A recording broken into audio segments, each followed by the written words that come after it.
Hello అండి, అందరూ ఎలా ఉన్నారు? Welcome to Jyothika cooking and vlogs. ఈ రోజు అయితే నేను సింపుల్ గా ప్రాన్స్ ఇంకా ఎగ్ తో బిర్యానీ అయితే చేస్తున్నానండి. చాలా టేస్టీగా ఉంటది. ఫస్ట్ అయితే ఎగ్స్ ని ఇలా కట్స్ పెట్టేసుకోండి బాయిల్ చేసి.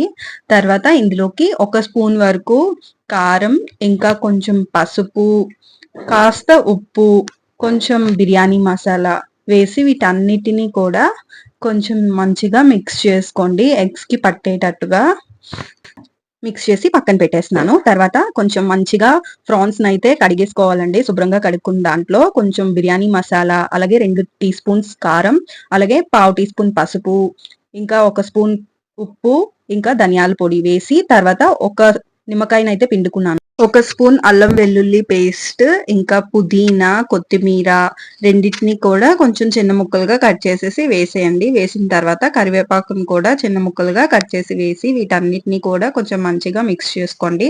నేను ఇక్కడ రియల్ క్వాంటిటీ అయితే ఒక పావు కేజీ వరకు తీసుకున్నాను. తర్వాత ఒక హాఫ్ కప్ వరకు కర్డ్ కూడా మిక్స్ చేసేయండి. మిక్స్ చేసుకున్న తర్వాత ఈ రెండింటిని ఒక హాఫ్ అన్ అవర్ పాటు పక్కన పెట్టేసేయండి. తర్వాత స్టవ్ మీద ఒక కుక్కర్ని కానీ కడాయిని కానీ పెట్టుకొని నేను ఇక్కడ 2 గ్లాసెస్ రైస్ ని అయితే నానబెట్టుకున్నాను. సో దానికోసం 3 గ్లాసెస్ వాటర్ అయితే వేసుకోవాలి. ఫస్ట్ అందులోకి వాటర్ వేసిన తర్వాత హోల్ గరం మసాలాని అయితే వేసుకోండి.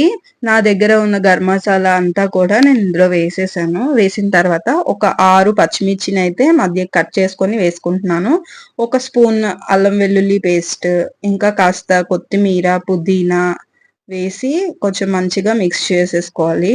ఇదైతే వాటర్ రోలింగ్ బాయిలింగ్ అయ్యే వరకు కూడా అలా ఉంచేయండి. ఇందులోకి రుచికి సరిపడా ఉప్పు, ఇంకా 2 టేబుల్ స్పూన్ల ఆయిల్ వేసాను. తర్వాత ఇందులోకి కడిగి పెట్టుకున్న బియ్యాన్ని అయితే వేసేస్తున్నాను. వేసిన తర్వాత ఇది చూస్తున్నారా, ఇది హాఫ్ బాయిల్ మాత్రమే అవ్వాలండి. లేదంటే మళ్ళీ మనం కుక్ చేస్తాం కాబట్టి ఎక్కువగా సాఫ్ట్ గా అయిపోతుంది. ఒక ప్యాన్ తీసుకొని అందులోకి 2 టీ స్పూన్ల నెయ్యిని వేసాను. అలాగే కాస్త ఆయిల్ ని కూడా వేస్తున్నాను. 2 పెద్ద సైజ్ ఆనియన్స్ ని కట్ చేసుకున్నాను. ఇలా సన్నగా తరుక్కొని ఇవైతే కొంచెం గోల్డెన్ షేడ్ వచ్చే వరకు కూడా ఫ్రై చేసుకోండి. ఇలా ఫ్రై అయిన తర్వాత ఒక పెద్ద టమాటాని అయితే చిన్న ముక్కలుగా కట్ చేసుకొని ఇది కూడా వేసి కొంచెం మంచిగా ఫ్రై చేసేయండి.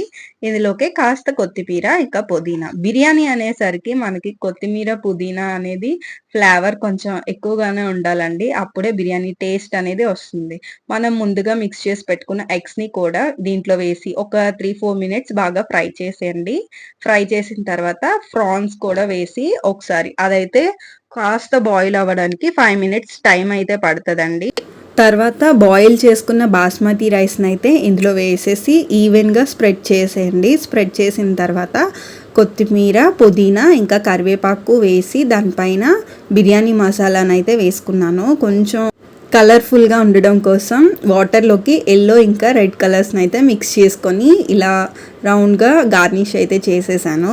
తర్వాత మూత పెట్టి దానిపైన ఏదైనా బరువు పెట్టి ఒక 10 మినిట్స్ అలా వదిలేసేయండి మీడియం ఫ్లేమ్లో పెట్టి. 10 మినిట్స్ తర్వాత బిర్యానీ అయితే సాఫ్ట్గా రెడీ అయిపోయింది. ఫైనల్గా ఇందులోకి కాస్త నెయ్యిని వేసి మూత పెట్టి స్టవ్ ఆపేసి 5 నిమిషాలు అలా వదిలేయండి. 5 నిమిషాల తర్వాత ప్లేట్లోకి బిర్యానీని అయితే సర్వ్ చేసేయండి. యమ్మీ యమ్మీ బిర్యానీ మీ ఇంట్లో వాళ్ళ కోసం ట్రై చేసి ఎలా వచ్చిందో నాకు కామెంట్స్లో చెప్పేయండి. Thank you.